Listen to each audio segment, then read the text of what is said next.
Biglang dumami yan mamaya. Ayan yan. 1, 2. Magtawag pa ako, magtawag pa ako. Hindi na, papaliguan kita ng tubig. Go, go. O, ano tanong mo? Ano may tanong ano yung tatanong?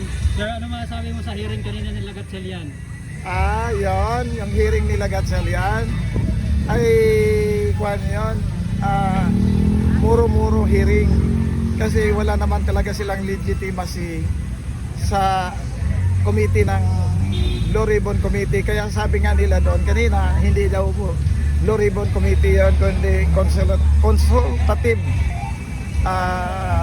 meeting. Dahil unang-una, sabi ni ako din to nga kay Attorney Baligot, no? Kasi may invitation ang Blue Ribbon ni Tolpo. Kinonsultan niya sa Senate President Cayetano, kaso lang sabi nga ni Senate President Cayetano, ang kilalanin niya lang yung ang leadership ni Senator Pia Cayetano. Kaya hindi sila bumaba yung mga marin sa session hall dahil walang ang batayan. At sabi nga naman doon sa isang punto, sabi nga kung makikita sa Facebook, no, sabi ni Gatchalian, wala na daw silang pakialam kasi silang recognize ng Kongreso at saka Malacanang kahit mamali, itutuloy nila. Wala naman silang batayan according to sa Constitution. 13 talaga ang majority. Hindi sila ang majority dahil hindi pa sila nakakuha ng isang senator. So ibig sabihin, yung lakas ng pagmumura ni paghahamon ni Erwin Tolpo ay bakit nagbaliktad, humingi siya ng tawad. Ibig sabihin, na-realize niya na malaki ang mawawala sa follower niya sa Facebook. Nung nakarang gabi, biniripay ni Sikan, almost 2 million kaagad na bawas sa follower niya. Dapat bago niya binitawan yan na purkwelyuhan niya si Senator Robin o si Speaker Cayetano o si Marcolita, pinag-isipan niya muna. Hindi naman makukuha yun sa barbaric na mga pronouncement Dapat pinag-isipan niya muna yan. Tingnan mo, ang tawag nila kanina doon sa Blue Ribbon down yon, consultative meeting. At tinapos kagad nila ng maaga dahil mapapahiya sila. At dineclare pa nila kagabihan na no video coverage. Ang tanong ko naman doon kanila ay, martial law na ba sa Senado? Bakit no video coverage? Natatakot silang makita yung meeting nila na walang dumalo na mga guest or yung mga invitation magsasalita. Parang sinasabi mo na piniringan mo na yung taong bayan kung ano yung nangyayari doon sa loob ng session hall. Ibig sabihin doon, umiiral na bang martial law ngayon ni Marcos? Ayun lang tanong natin doon sa mga kababayan nating manonood dito sa video na ito. Kasi no media coverage, tapos wala pang ano tawag yun, walang mga guest or mga invitation nila doon sa 18 Marines na magsasalita. Sila yung nagsasalita. Ang speaker nila si Matibag na sinasabi nila na yung mga Marines na yun ay mga dishonorable discharge. Wala tayo doon sa dishonorable discharge. Ang hinahanap ng taong bayan ay pawang katotohanan, hindi puro kasinungalingan. Yung piruin mo ang isang head ng Blue Ribbon Committee ay involved sa mali-malita. Ano ang moral ascendancy nila sa taong bayan?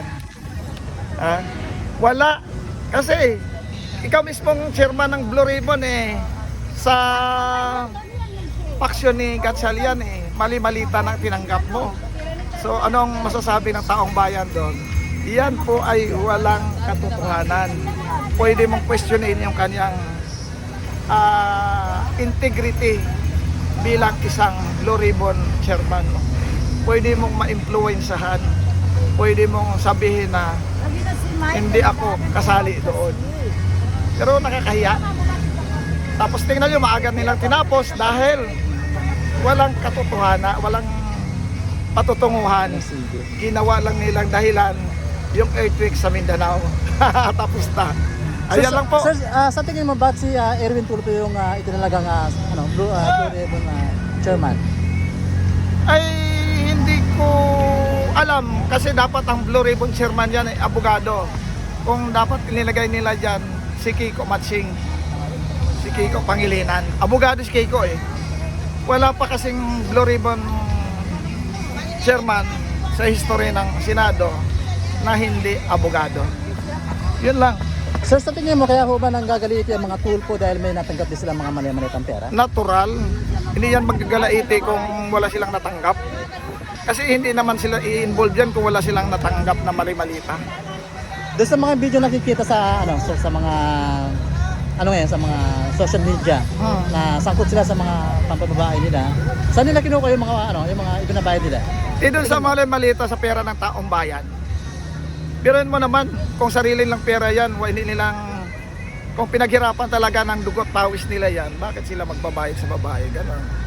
Yun ay pera ng taong bayan yan na pinaghirapan, dugot pawis nila, binayad nila ng taxes yan. Sir, sa tingin nyo kayo ho ba yung robust ang pinopromote nila dahil sa mahilig sila sa babae? Siguro, malamang. Malamang ay meron silang robust. So ano pong pakiramdam yun sir pag nakatake ka ng rubas? Ay, hindi ko alam, hindi ko pa nasubukan, sir. Talagay ko siguro lalakas ka. Sabi kasi Ako may tanong ako. Sige. Titigas pa ng tigas ng kahoy.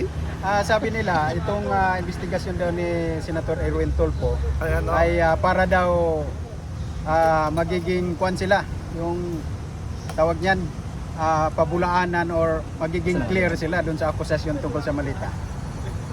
Ibalik ko yung tanong sa iyo, kung kayo ay pabubulaanan niyo yung isang involved sa malamalita, paano yung mapabulaanan yan sa puso't isipan ng tao? Bali, kahit yung grade 1, tanungin mo ganyan, siyempre mag-counter sila. At ano ba pambansang hayop ngayon, sabi ng mga bata? buhaya. Buhaya. De, balik tayo doon sa Saan? sa Robos. Nasubukan mo na ba 'yan? Sabi ko nga, hindi ko nga nasubukan eh. Ayan. Ang masahe mo sa, kasi tinawag na kargador ni Senator Rapi Tulfo yung mga 18 Marines. Paano mo maging kargador ang 18 Marines? Ay sila ay mga bodyguard. O buti pa kung sinabi niyang delivery ng pera, kasama siya doon dideliveran. Ayun. May anong opinion mo doon or anong komento mo doon? Kasi sinabi kanina ni Senator Rapi Tulfo na hindi daw pwedeng ipagkumpara itong 18 Marines na tinatawag nating bayani dito sa kina Dr. Jose Rizal. Nakakahiya daw. Anong opinion mo doon? Siya ang nakakaya. Siya ang lang walang mukha dapat na umupo dyan sa Blue Ribbon Committee kasi involved siya eh. Isa siya na deliveran ng mali-malitang pera. Sir, Ayan. doon sa kumakalat na balita na yung mga paper bag daw hindi naman daw po pera yung laman kundi mga tira-tira pagkain. Alam mo, sa totoo lang, ano yung tawag nila doon? Grade 1. Pag tira-tira pagkain, si Dilima, si Tulfo, at saka sino-sino pa bang tumanggap ng mali-malita na yan. Napakatanga naman nila na tira-tira yung pagkain ang laman noon kung hindi pera. Mga paper bag daw. Mangga din lang, mangga. Ha? Mangga. Utot nila. Ayan, napaka-high class na ng tao. Mangga. Mga senador sila at saka congressman, pagtsatsagaan nila ang mangga at saka tira-tira pagkain, Ilalagay sa paper bag. ilagay sa paper bag. Diyos ko po. May napon akong video kay Larry Gadon na Mm. ang laman naman ng maleta is Ano? yung piatos tapos may replace na brand ng isang pagkain. Bakit marunong pa sila doon sa 18 Marines na sila mismo ang nagtagabuhat ng mali-malita na yan? At bakit hindi nila ipatawag si Paul Estrada na isa sa bata ni Juan, Saldico. ni Saldico para mapabulaan ang katotohanan? Eh wala daw resibo. Ikaw ba yung magnanakaw? Eh magpapa-issue ka pa ng resibo? Ha? Utot nila. Booking na sila eh. Ang magnanakaw, hindi talaga magpapahuli ng buhayan. Ayan, buhaya, sabi ng mga bata, pambansang hayop ay kalabaw, ngayon naging buhaya na. So ano pong opinion dito kasi next hearing, mapapatawag ulit daw sila ng next hearing. Oh. At kapag hindi pa dumalo, parang isubpina nila at i-contempt eventually. So sa tingin mo anong mangyayari kapag ipapaaresto nila itong mga Hindi 18 sila Marines? makapagpapaaresto dahil hindi pwede sila magpirma ng contempt of court. Dahil ang authorized lang magpirma ng contempt ay si Peter Alan Cayetano, siyang Senate President.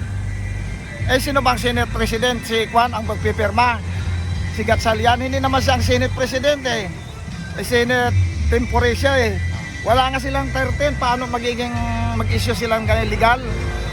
Kasi sabi nga ni Gatchalian, napanood ko isang video, hindi na daw susundin yung rules of Senate. Kahit batas na wala na silang susundin. Mahilig talaga silang mag-bend the law. Pati ang Malacanang, yun talaga. Grabe. Kung wala nang susunding batas, labo-labo system na tayo. Sir, mensahe mo Oh. kayo, ano? Mensahe mo kay BBM, bakit po napakatahimik niya pagdating sa mga ganitong issue? Siya nga ang utak, siya ang architect ng kaguluhan. Kasi nanahimik yan dahil babalikan siya ng taong bayan. Pero abangan natin ang mga sunod na kabanata. May mangyayari. Yun lang, abangan nyo. Kasi yung pananahimik nila na yan ay sila ang mastermind ng lahat ng kaguluhan. Dati hindi naman magulo ang Senate dahil walang pinapa-impeach na tao. Ngayon, nagkakagulo, hindi nila kayang kontrolin ang mga senador. Yun lang. Kasi ang number of senador to impeach VP Sara, 16. Ilan lang sila? Wala pa nga silang 14, 15 para mapa-impeach nila. Kulang.